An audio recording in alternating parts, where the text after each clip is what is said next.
2022년 9월 19일 월요일입니다. 하나님은 우리에게 또 귀한 하루를 허락해 주셨습니다.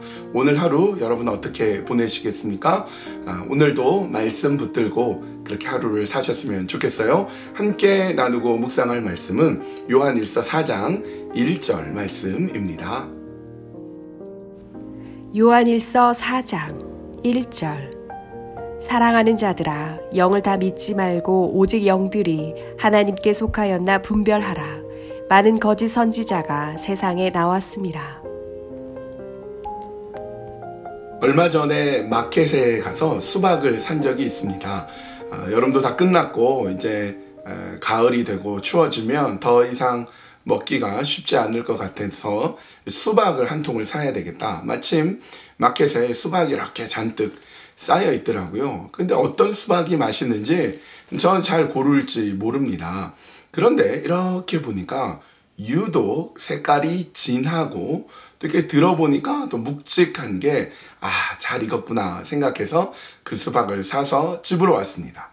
그리고 먹어야 되겠다고 수박을 반을 딱 자르는 순간 이렇게 별로 이렇게 빨간색이 아니에요. 그리고 역시 먹어보니 별로 맛있지 않았습니다. 수박을 색깔로만 또 두드려서만 이렇게 잘 분별을 못하겠더라고요. 캐나다의 지폐는 플라스틱처럼 생겨서 또 중간에 또 투명하게 되기도 해서 참 지폐가 예쁩니다.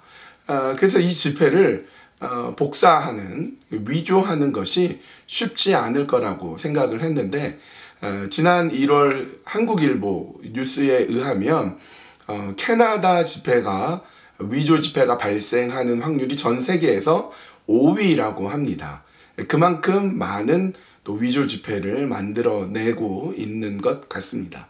여러분, 이렇듯 수박이라든지 지폐라든지 이런 것들을 잘 분별해야 됩니다.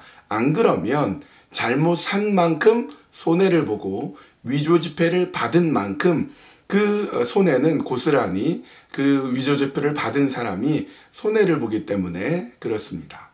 그런데 여러분, 이렇게 돈이나 혹은 어떤 물건도 잘 분별해야 되지만 정말 잘 분별해야 되는 것이 있습니다. 본문 1절은 이렇게 되어 있어요.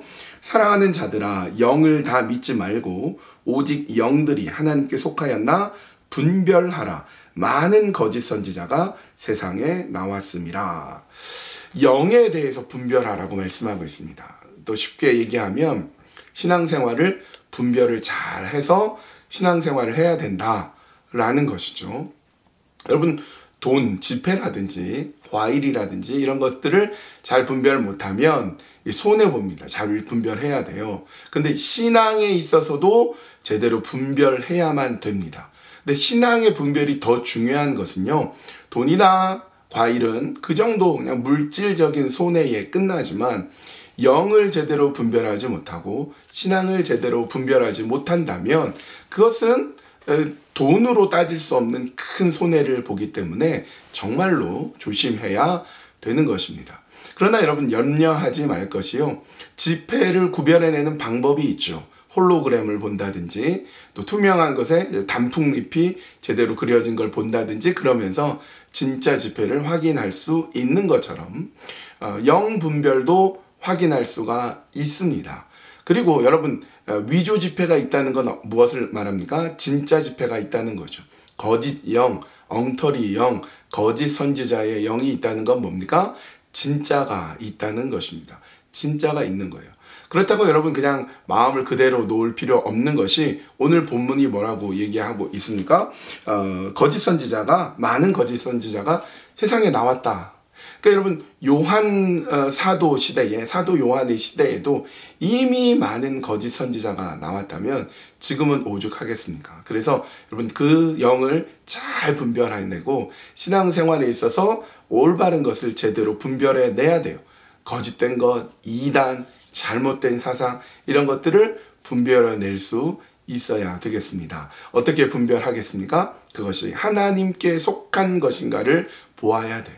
그것이 하나님의 말씀에 맞는 것인가, 하나님의 말씀, 진리, 주께서 원하시는 그 뜻대로 되는 것인가 하는 것을 잘 볼 수 있어야 되겠습니다.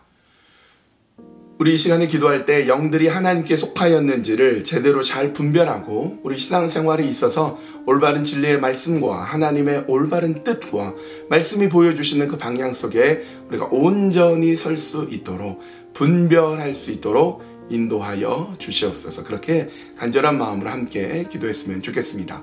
또 우리 주일에 우리 함께 나눈 말씀 기억나십니까? 하나님께서 함께 행하셨다.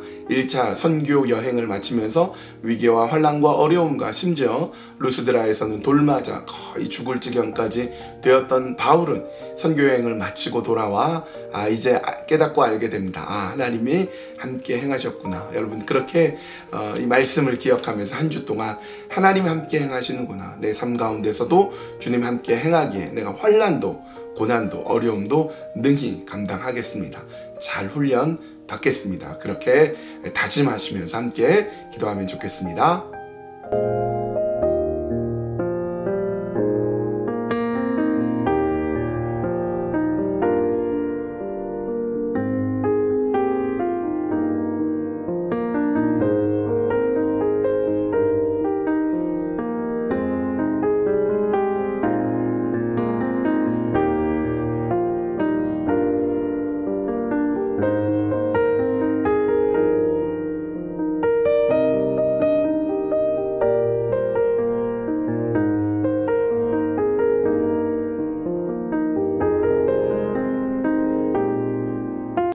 하나님, 우리가 영들이 하나님께 속하였나 온전하게 잘 분별하게 하여 주시옵소서. 살아계신 하나님의 말씀, 진리의 말씀, 주께서 원하시고 기뻐하시고 그렇게 하나님께서 인도하시는 뜻과 하나님께서 역사하신 가운데 온전하게 서 있도록 주님 도와주시고 인도하여 주시옵소서. 주일 우리가 함께 나눈 말씀을 기억해 봅니다. 사도행전 14장을 마치면서 이제 1차 선교 여행이 끝났습니다. 그 모든 과정 속에 하나님이 함께 해주시고 선교 여행의 모든 여정 가운데 환난도 있고 어려움도 있었으나 교회가 세워지고 제자들이 곳곳에서 일어나고 그곳에 장로들을 세워서 그렇게 하나님의 말씀에 부탁하였던 바울의 그 사역을 생각해 봅니다. 우리도 인생의 여정, 신앙의 여정 걸어갈 때 환난이 있고 어려움이 있어도 주의 말씀에 우리 자신을 부탁드리고 그렇게 하나님이 원하시는 뜻 가운데 굳건하게 온전하게 세워지는 저희들 다 되도록 인도하여 주시옵소서. 예수님 거룩하신 이름 받들어 간절히 기도하옵나이다. 아멘. 월요일 하나님께서 기뻐하시는 하루가 되셨으면 좋겠어요. 엘리자베스 2세 여왕의 죽음으로 인하여서 그의 장례를 치르는 조의의 뜻으로 오늘 쉰다고 합니다. 여러분 쉬시는 분들은 우리 또 평안하게 잘 쉬면서 역사와 시대 가운데 하나님께서 어떻게 그 시대를 여시는지를 우리 기대하고 기도하는 마음으로 잘 쉬셨으면 좋겠고요. 여전히 일을 해야 되시는 분들은 어떤 상황에서든지 우리 열심히 최선을 다해 지내셨으면 좋겠습니다. 오늘도 주님과 함께 동행하는, 함께 주께서 인도하시는 그런 귀한 하루 되세요.